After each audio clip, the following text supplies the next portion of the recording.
السلام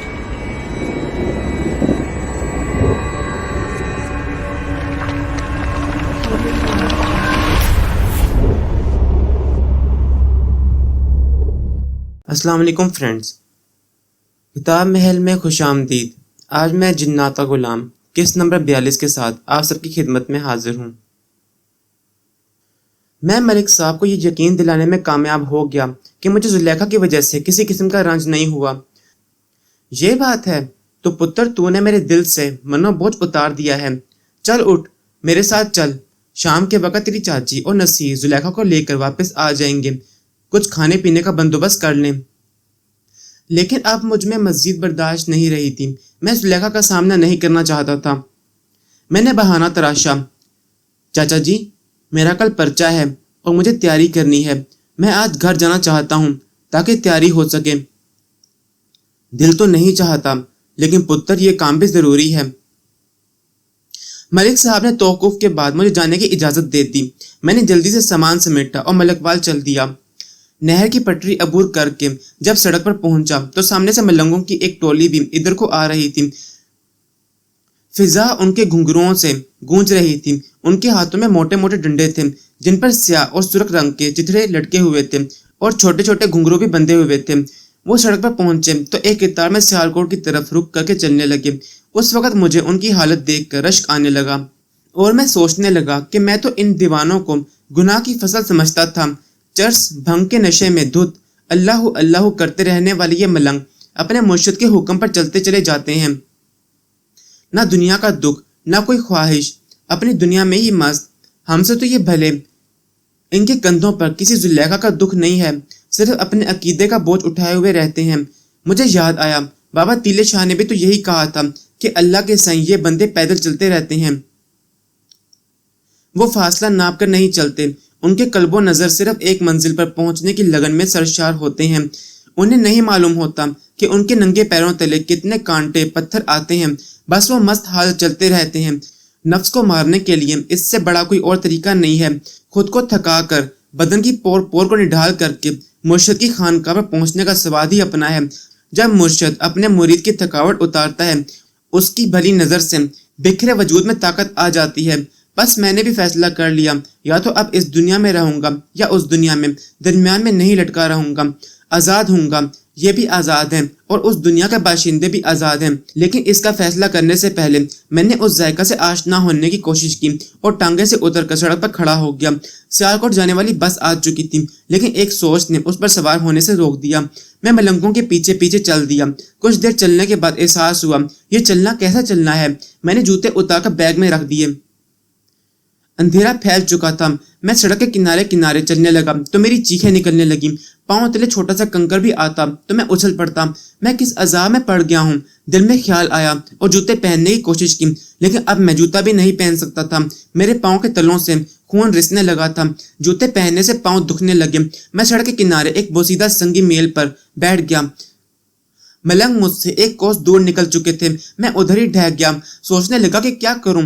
کشمکش میں مبتلا ہو گیا اور بالآخر میں نے شکست تسلیم کر لی۔ میرے لیے سلوک کی منزلوں کا سفر بہت تھکا دینے والا تھا۔ میں ہار گیا۔ جیسے تیسے کر کے میں نے جوتے پہن لیے اور بس آنے کا انتظار کرنے لگا۔ میں گھر پہنچا تو بہت تھک چکا تھا۔ جاتے ہی بستر پر گر کر سو گیا۔ فجر کے قریب مجھے احساس ہوا جیسے کوئی مجھے آہستہ آہستہ دبے ہوئے لہجے میں آوازیں دے رہا ہے۔ میں آنکھیں ملتا ہوا اٹھا۔ کون ہے؟ میں نے بھی آہستہ سے پوچھا۔ بھیا میں غازی۔ میں ہڑبڑا اٹھا۔ کہاں ہے تو؟ میں چارپائی سے نیچے اتر کر ارد گرد اسے دیکھنے لگا۔ تمہارے پاس کھڑا ہوں بھیا، لیکن اب میں تمہیں دکھائی نہیں دے سکتا۔ غازی کی آواز میں ارتعاش تھا۔ کیوں؟ تم دکھائی کیوں نہیں دے سکتے؟ اب کیا ہوا ہے؟ اس کی آواز سن کر میں تو جیسے اپنی ساری تکلیفیں بھول گیا تھا۔ بس بھیا، وہ ایک رشتہ جو ہمارے تمہارے درمیان وسیلہ تھا اب ختم ہو گیا ہے، اس لیے تمہیں دکھائی نہیں دے سکتا۔ وہ باقاعدہ ہچکیاں بھر بھر کر رونے لگا۔ غازی بس کر یار، مجھے صاف صاف بتاؤ بات کیا ہے۔ اگر وہ ظاہری حالت میں میرے پاس ہوتا تو میں اس کو اپنے ساتھ لپیٹ کر دلاسا دیتا، لیکن وہ تو ہوا میں تھا، ہوا کو ہاتھ کیسے لگاتا؟ بھیا، اپنے شاہ صاحب جو ناراض ہو گئے ہیں اور وہ زلیخا بھی تو ہم سے دور چلی گئی ہے۔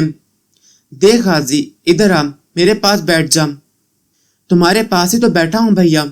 اس کی آواز سے میں نے اندازہ لگایا کہ وہ میرے دائیں جانب بیٹھا تھا۔ میں نے اندازے سے ہوا میں چھپے اس کے وجود کو چھونے کی کوشش کی تو وہ شرما کر بولا، کیا کرتے ہو بھیا، گدگدی تو نہ کرو۔ تمہیں محسوس ہوتا ہے کچھ؟ میں نے اشتیاق کے بارے میں پوچھا، لیکن حیرت ہے میرے ہاتھ تو کچھ بھی نہیں لگا۔ وہ کھیکی کر کے ہنسنے لگا۔ ہاتھ کیسے لگے گا؟ میں تو ہوا میں ہوں۔ ہوا کا کوئی ٹھوس جسم تو نہیں ہوتا ہے۔ اگر ٹھوس جسم نہیں ہوتا تو پھر تمہیں گدگدی کیوں ہونے لگی تھی؟ وہ دوبارہ کھیکی کر کے ہنسنے لگا۔ بھیا تم نے ہاتھ ہی ایسے انداز میں مارا تھا جیسے کوئی اندھا ہاتھوں سے فضا میں کچھ ٹٹولنے لگتا ہے۔ تمہیں محسوس نہیں ہوا تو کیا ہوا، لیکن تمہارے ہاتھوں نے ہوا کے وجود میں تو ارتعاش پھیلا دیا تھا۔ جیسے پانی میں ہاتھ ڈالو تو بھیگ جاتا ہے، لیکن جب پانی میں ہاتھ مارو تو پانی کو محسوس ہوتا ہے اور وہ دور دور تک پھیل جاتا ہے۔ غازی تم تو فلاسفر بن گئے۔ دکھ انسان کو فلاسفر بنا دیتا ہے بھیا، جیسے کہ تمہیں۔ میری بات چھوڑو، اگر تمہاری بات مان لوں کہ پانی میں ہاتھ ہلانے سے ارتعاش پیدا ہوتا ہے، لہریں ابھرنے لگتی ہیں، گویا پانی میں گدگدی ہو جاتی ہے، لیکن ہاتھ تو گیلا ہو جاتا ہے نا۔ پھر میرا ہاتھ ہوا میں چھپے تمہارے وجود سے غیر محسوس طریقے سے چھو گیا ہے تو میرے ہاتھوں کو کیوں نہیں محسوس ہوا؟ دیکھو تو میرے ہاتھ نہ گیلے ہیں، نہ کسی قسم کی ٹھنڈک اور گرمی کا احساس ہوا ہے۔ اوپر سے تم کہہ رہے ہو میں نے تمہیں چھوا ہے۔ شاید میں تمہیں سمجھا نہ پاؤں بھیا، لیکن یہ حقیقت ہے۔ اس کا ایک ثبوت تم دیکھ سکتے ہو، اپنی انگوٹھی کو دیکھو، اس کا رنگ بدل گیا ہے۔ کیا مطلب؟ میں نے غازی کی دی ہوئی انگوٹھی دیکھی تو واقعی اس کا رنگ سیاہ پڑ گیا تھا۔ اب تم پوچھو گے کہ یہ کیسے ہوا؟ ہاں پوچھوں گا تو ضرور۔ بھیا یہ جو مقدس جواہرات ہوتے ہیں ان کی رکھوالی ہم کرتے ہیں۔ ہم جن پہاڑوں کے غاروں میں اور گہرے پتھروں میں رہتے ہیں ان کے نیچے یہ پتھر مقناطیسی اور طاغوتی عمل سے تیار ہوتے رہتے ہیں۔ یہ اللہ کی قدرت ہے، ایک خاص درجہ حرارت انہیں چاہیے ہوتا ہے۔ ہماری دنیا میں ان پتھروں کی بڑی قدر کی جاتی ہے کیونکہ ہم ان کے پراسرار اعمال و اثرات سے آگاہ ہوتے ہیں۔ آپ کی دنیا میں جب ان پتھروں کی تجارت ہوتی ہے تو ان کے رنگ مختلف ہو جاتے ہیں، لیکن ہمارے پاس یہ سب سیاہی مائل ہوتے ہیں۔ البتہ ان کے خواص ہم سے آگاہ ہوتے ہیں۔ جو ہی تم نے مجھے چھوا، یہ پتھر میرے وجود سے چھوا اور اپنا رنگ بدل گیا۔ کیا میں اس کو ایک شناخت سمجھ لوں؟ حیرت سے میرے منہ سے نکل گیا، کیسی شناخت؟ یہ کہ جب کوئی نگینہ اپنا رنگ بدل ڈالے یعنی سیاہ ہو جائے تو اس کا مطلب ہے کہ کوئی جن اس کے ساتھ چھوا ہے۔ میرا مطلب ہے ایسا ہو سکتا ہے؟ ہاں بالکل ہو سکتا ہے۔ اگر یقین نہ آئے تو یہ دیکھ لو، ذرا ہتھیلی پھیلاؤ۔ غازی نے عقیق یمنی کے بہت سارے نگینے میری ہتھیلی پر رکھ دیے، نہایت چمکدار نگینے تھے۔ اب ذرا ان میں سے ایک میری طرف گھماؤ۔ میں نے ایک نگینہ پکڑ کر اندازے سے اس جگہ لے کر گھمایا جہاں غازی کے بیٹھنے کی امید تھی۔ ٹھیک ہے، پیچھے کر لو، میری آنکھ نہ پھوڑ ڈالنا، غازی ہنستے ہوئے کہنے لگا۔ غازی کی بات درست تھی، عقیق یمنی ایک دم سیاہ ہو گیا، ایسے لگا میرے ہاتھ میں قیمتی پتھر نہیں بلکہ کوئلے کا ایک ٹکڑا ہے۔ یہ سب تمہارے ہیں، پاس رکھ لو، میری طرف سے تحفہ سمجھو۔ ان کے تالے میں تم سے ایک قیمتی تحفہ لوں گا۔ اب میری بات سنو۔ کہو۔ اس بات پر غور کرو گے تو تمہیں اندازہ ہو جائے گا کہ ہم جنات انسانوں کو چمٹتے کیوں ہیں۔ تمہارے ذہن میں ایسے سوالات تو آتے ہی ہوں گے نا؟ ہاں سوچتا تو ہوں، میں ہی نہیں ہر انسان یہ سوچتا ہے۔ جس طرح ایک انسان چلتے پھرتے لاکھوں حشرات الارض کو اپنے پاؤں تلے روند کر ان کا قتل عام کرتا رہتا ہے، یہ سب غیر ارادی خلل ہے۔ حشرات الارض کے پاس شعور نہیں ہے، لیکن ہمارے پاس تو شعور ہے۔ جس طرح انسانوں کو یہ نہیں معلوم ہوتا کہ ان کی وجہ سے کتنے دیدہ اور نادیدہ حشرات مارے گئے، اسی طرح انہیں یہ بھی معلوم نہیں ہوتا کہ ان کی کسی فعل سے جنات کے بچے بوڑھے مارے جاتے ہیں اور کتنوں کو گزن پہنچتی ہے۔ اس میں انسانوں کا کیا قصور ہے؟ یہ تو ون وے ٹریفک ہے۔ اگر تم کو یہ شکایت ہے تو تم پہلے سے اعلان کر دیا کرو کہ بھائی بچ کر، ادھر ہم کھڑے ہیں۔ ایسی بات نہیں ہے، ہماری تعلیمات میں یہ بات شامل ہے۔ ہمیں معلوم ہے کہ انسان ہمیں نہیں دیکھ سکتے، لہٰذا ہم خود اپنے آپ کو بچاتے ہیں۔ حالانکہ ہم انسانی بستیوں، بازاروں، دفاتر، حتیٰ کہ ہر جگہ جہاں انسان پائے جاتے ہیں ہم ان کے ساتھ ساتھ ہوتے ہیں۔ ہماری مخلوق انسانوں سے زیادہ ہے۔ اگر کبھی اللہ کے حکم سے جنات کو ظاہر ہونے کی اجازت مل جائے تو تم یہ منظر دیکھ ہی نہ سکو گے۔ یوں سمجھ لو جس طرح شہد کی مکھیاں چھتے کو چھپا لیتی ہیں، بالکل یہی حال تمہاری دنیا کا ہو جائے۔ پہاڑ، آبشار، گہرائیاں، سمندر، زمین اور صحرا میں کوئی ایسی جگہ نہ بچے۔ اس گہما گہمی میں ہمارا قتل عام ہوتا ہے۔ تمہیں معلوم ہے کہ جنات نوکدار لوہے کی اشیاء سے ڈرتے ہیں، اس لیے کہ اگر انہیں ذرا سے بھی نوک چبھ جائے تو ان کی حالت وہی ہوتی ہے جو غبارے میں کانٹا چبھونے سے ہوتی ہے۔ جنات معذور ہو جاتے ہیں، عمر بھر اڑ نہیں سکتے۔